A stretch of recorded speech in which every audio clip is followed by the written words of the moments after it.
Hello maker, ravi de vous retrouver dans cette nouvelle vidéo. Alors si c'est la première fois que tu passes par ici, je te souhaite la bienvenue sur la chaîne des consommatrices avisées.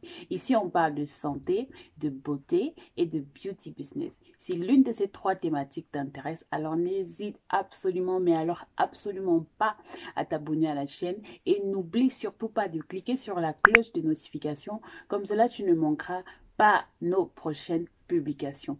Et pour ceux-là, pour celles-là qui sont là depuis le début, je vous dis merci pour votre accompagnement. Je vous dis merci pour vos messages. Je vous dis merci pour vos critiques constructives, pour vos suggestions. Sans vous, je ne serais pas là parce que ce sont vos messages, ce sont vos encouragements qui me permettent de savoir que je suis sur la bonne voie et qui me permettent de progresser. Surtout, n'hésitez pas à partager les vidéos pour faire connaître la chaîne au maximum parce que je suis sûre qu'on va bien s'amuser. Alors, comme tu as pu le voir dans le titre, aujourd'hui, on va parler du gel d'aloe vera conventionnel. Gel d'aloe vera conventionnel qui n'a rien à voir avec le gel d'aloe vera naturel, extrait directement de la plante en elle-même. Alors, pourquoi est-ce que je fais cette vidéo? Vous allez me dire, c'est peut-être pas une vidéo aussi intéressante, mais laisse-moi te demander de rester jusqu'à la fin parce que tu vas comprendre qu'il y a vraiment un très gros contraste. Alors là, on va commencer par le gel d'aloe vera conventionnel. Le gel d'aloe vera conventionnel, contrairement à ce que beaucoup de personnes croient, n'a rien d'aussi naturel que ça. C'est vrai, sur les flacons, sur les packaging de produits, on voit toujours inscrit gel d'aloe vera 100% naturel, gel d'aloe vera pur, parfois avec des mentions comme 97, 98, voire même 99%. Mais est-ce que vous savez qu'en réalité, ces gels-là ne contiennent pas réellement du gel d'aloe vera? Si vous observez bien et si vous prêtez attention au gel d'aloe vera que vous achetez dans les commerces, le premier ingrédient ou parfois le deuxième ingrédient est souvent Aloes barbadensis leaf juice. Donc c'est un mot latin et en français ça veut tout simplement dire jus d'aloe vera. Donc ça veut dire que les gels d'aloe vera conventionnels sont composés majoritairement du jus d'aloe vera et non du gel d'aloe vera. Et après vous avez des éléments comme de l'eau ou et de la gomme xanthane pour les marques ayant vraiment une éthique respectueuse de l'environnement et de l'homme et de la santé de l'homme.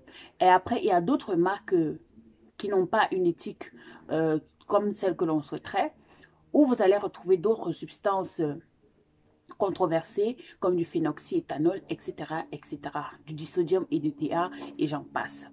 Donc, pourquoi est-ce que le gel d'aloe vera ne sera jamais le gel, pardon, pourquoi est-ce que le gel d'aloe vera conventionnel ne sera jamais du gel d'aloe vera pur? Eh bien, tout simplement parce que la conservation du gel d'aloe vera naturel en soi-même est très compliqué. Et du coup, ce que les marques font, c'est qu'ils utilisent la poudre, donc ils achètent de la poudre d'aloe vera qu'ils vont ensuite mélanger avec de l'eau pour après ajouter un gélifiant qui est généralement de la gomme xanthane, parfois de la gomme tara.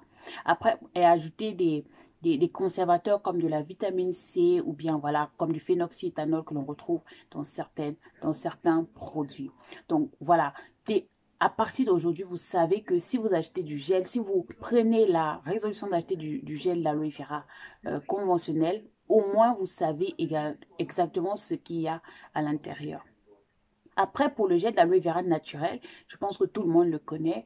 Vous avez à recueillir la plante, à couper la partie épineuse, à la diviser en deux pour recueillir la partie transparente et à mixer. Et là, vous avez votre gel d'aloe vera. Pour moi, c'est la façon la plus parfaite. Enfin, c'est la façon la plus parfaite d'obtenir du pur et du vrai gel d'aloe vera.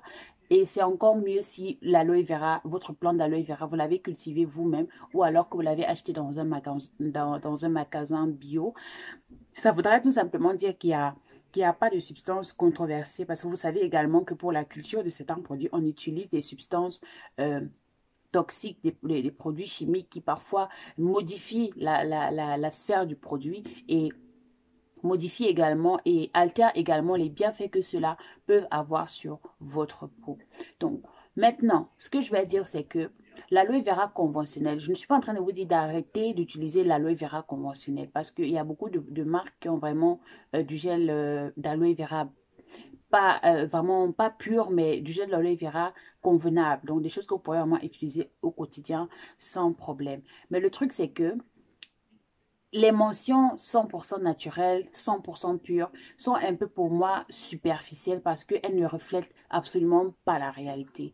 Mais c'est vrai, c'est le commerce, c'est le marketing, c'est ça. Il faut vendre le produit, il faut toujours avoir des sous-titres de produits intéressants et attrayants. Mais voilà, vous en tant que consommateur avisé, il faudrait qu'on sache dorénavant ce à quoi s'attendre lorsqu'on achète du gel d'aloe vera conventionnel. Donc, c'était juste une petite parenthèse, un petit éclaircissement que peut-être vous n'avez pas remarqué, que peut-être vous ne savez pas, mais qui va certainement vous aider et je suis sûre que vous allez certainement apprécier. Et si ça a été le cas, merci de me laisser un pouce bleu en l'air, laisse-moi ton avis en commentaire et partage également la vidéo avec tes copines sur tes réseaux sociaux. N'hésite pas également à me suivre sur Insta. Je suis sur Insta sur le nom de FBI Cosmétiques. Là-bas, je partage des petites astuces beauté, des cheveux, des soins, etc. etc.